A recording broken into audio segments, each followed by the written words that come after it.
జై శ్రీరామ్, అందరికీ నమస్కారం. Welcome to news Akhanda. నేను మీ కస్తూరి శ్రీధర్.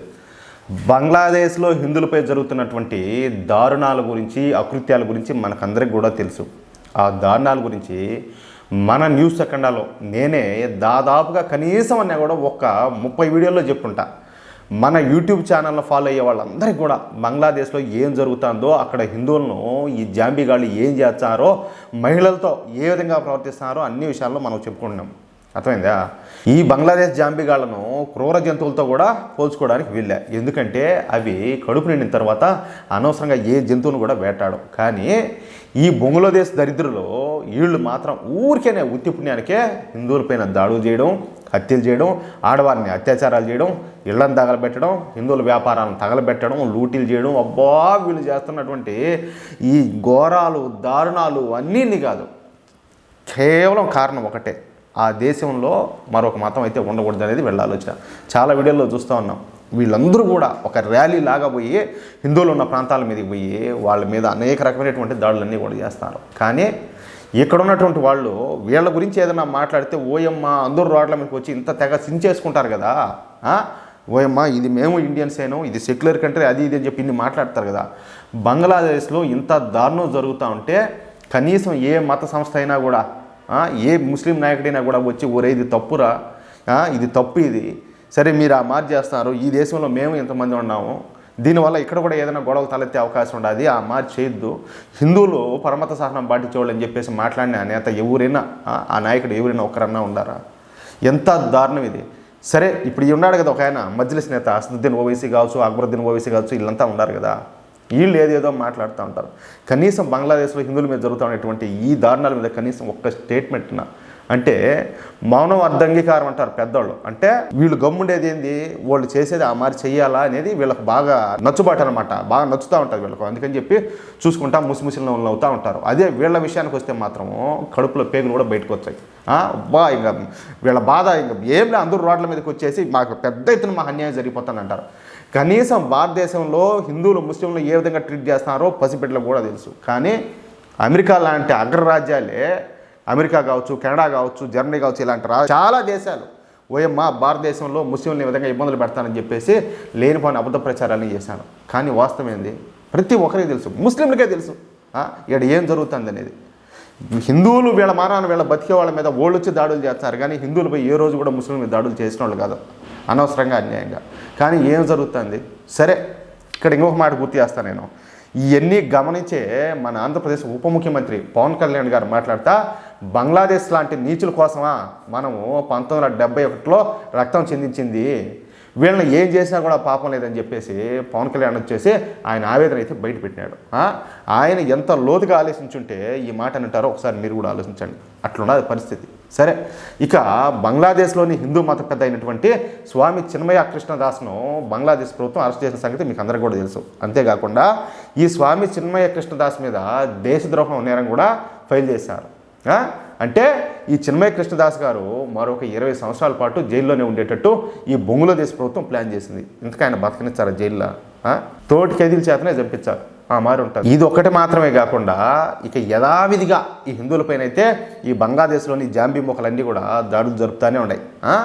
ఇక ఈ విషయంలో రంగంలో దిగినటువంటి మన దేశ విదేశాంగ శాఖ మంత్రి జయశంకర్ గారు ఈ బంగ్లాదేశ్ ప్రభుత్వ పెద్దలతో అయితే మాట్లాడినారు.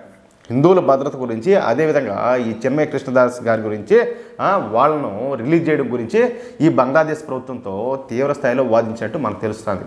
ఇక బంగ్లాదేశ్ ప్రభుత్వం ఎటువంటి సమాధానం ఇచ్చిందో మనకు తెలియదు. కానీ జయశంకర్ గారు హుటాహుటిన పార్లమెంట్కి అయితే వెళ్ళినారు. ఎందుకంటే ప్రస్తుతం పార్లమెంటు ఈ శీతాకాలపు సమావేశాలు అయితే జరుగుతున్నాయి కదా.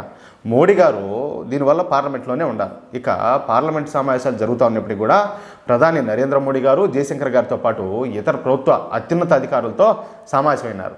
ఈ సమావేశంలో ముఖ్యంగా బంగ్లాదేశ్లో హిందువులపై జరుగుతున్నటువంటి ఈ మారణకాండ పైన చర్చించినట్టు మనకు సమాచారం వస్తుంది. ఈ సమావేశంలో బంగ్లాదేశ్ ప్రభుత్వ వైఖరి గురించి, బంగ్లాదేశ్లోని హిందువుల పరిస్థితుల గురించి జయశంకర్ గారు ప్రధాని నరేంద్ర మోడీ గారికి వివరించినట్టు తెలుస్తుంది.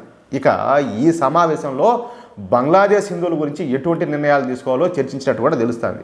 ప్రధానంగా బంగ్లాదేశ్లోని హిందువులను ఎలా కాపాడాలా, వాళ్ళకి ఏ విధంగా భద్రత కల్పించాలా, ఈ చిన్మయ కృష్ణదాస్ గారిని ఎలా విడిపించాలన్న విషయాలపైన సుదీర్ఘ చర్చలు అయితే జరిగినట్టు తెలుస్తుంది. అయితే ఇప్పుడు ప్రధాని నరేంద్ర మోడీ గారు ఎలాంటి నిర్ణయం తీసుకుంటారని చెప్పేసి అందరూ కూడా ఎదురు చూస్తున్నారు. ఒకటే, మీరు సైలెంట్గా ఉంటారా? మేము ఇచ్చిన దేశం కదా, మేము ఇప్పించాం పాకిస్తాన్ దగ్గర మీకు స్వతంత్రం, మేము స్వతంత్రం ఇప్పించాం, మళ్ళీ మిమ్మల్ని మా దేశంలో కలుపుకోవడం పెద్ద విషయం కాదు. ఎందుకంటే ఈ భారతదేశం నుంచి విడిపోయినట్టే పాకిస్తాన్ నుంచి విడిపోయింది బంగ్లాదేశ్, ఈ బంగ్లాదేశ్ స్వాతంత్రం ఇప్పించింది మన భారతదేశమే. అర్థమవుతుందా? ఏలా వాళ్ళ మీద యుద్ధం ప్రకటించి బంగ్లాదేశ్ని తీసుకొచ్చి మన దేశంలో కలిపేసుకోవాలంతే. రెండో మాటలే, తొక్కి పెట్టి ఒక్కొక్కడికి నారదీయాల కసురు ఇల్లు రావాలి ఒక్కొక్కడికి. అట్లా చేస్తే కానీ తమాషా ఏం పోకుండా అలా కనీసం ఒక రాష్ట్రం అంతా లేరు, వాళ్ళంతా వాళ్ళ బతికి ఎంత, వాళ్ళ శక్తి ఎంత, ఓళ్ళు ఈ మాదిరి చేస్తానంటే ఏది పొకండాలా అదే? లేకపోతే ఏది మనకి భారతదేశం ఏమన్నా చేతగాంది అనుకుంటున్నారా? అసమర్థ దేశం అనుకుంటున్నారా? లేకపోతే ఇక్కడ ఉండే నాయకుడు ఏమన్నా చేతగానివాడు అనుకుంటున్నారా? ఏంది ఆ మతం ఏంది? శిశుపాలుడు తప్పులు చేసినట్టు చేసుకుంటా పోతున్నారు వీళ్ళు. కానీ ఖచ్చితంగా శిరఛేదనం అయితే జరిగి తీరుతుంది. వీళ్ళు చేసే చేష్టాలకు భస్మాసుర హస్తం మారి ఖచ్చితంగా వీళ్ళ నెత్తిని వీళ్ళ చేతులు పెట్టుకుంటారు. వీళ్ళంతా వీళ్ళే సర్వనాశనం అయిపోతారు. వీళ్ళని ఒక నాశనం చేయమల్లా వీళ్ళు అటువంటి పరిస్థితిని అయితే వీళ్ళు కొని తెచ్చుకుంటున్నారు. నా ఉద్దేశం అయితే అదేయా, మీరేమైనా అనుకోండి. ఇక్కడ ఇంకొక విషయం ఏంటంటే, బంగ్లాదేశ్ హిందువులను శరణార్థులుగా భారతదేశానికి తీసుకొచ్చారా, లేకపోతే బంగ్లాదేశ్తో అన్ని రకాల ఎగుమతులు దిగుమతులను బంద్ చేసి బంగ్లాదేశ్కు ప్రత్యక్ష నరకం అంటే ఏంటో చూపించారా, లేక బంగ్లాదేశ్ పైన ఆంక్షలు తీస్తారా, లేక మరేదైనా చర్యలు తీసుకుంటారా అనేది మాత్రం ఇప్పుడు మనకు తెలియడంలే. మొహమ్మద్ యూనస్తో ప్రధాని మోడీ గారు మాట్లాడే అవకాశం ఉన్నట్టు మాత్రం తెలుస్తుంది. ఏది లాస్ట్ అండ్ ఫైనల్, ఏది ఏమైనప్పటికీ కూడా ఏదో ఒక చర్య తీసుకోవాలని చెప్పేసి కేంద్ర ప్రభుత్వం గట్టిగా భావిస్తున్నట్టు మనకు స్పష్టమైన సమాచారం వస్తుంది.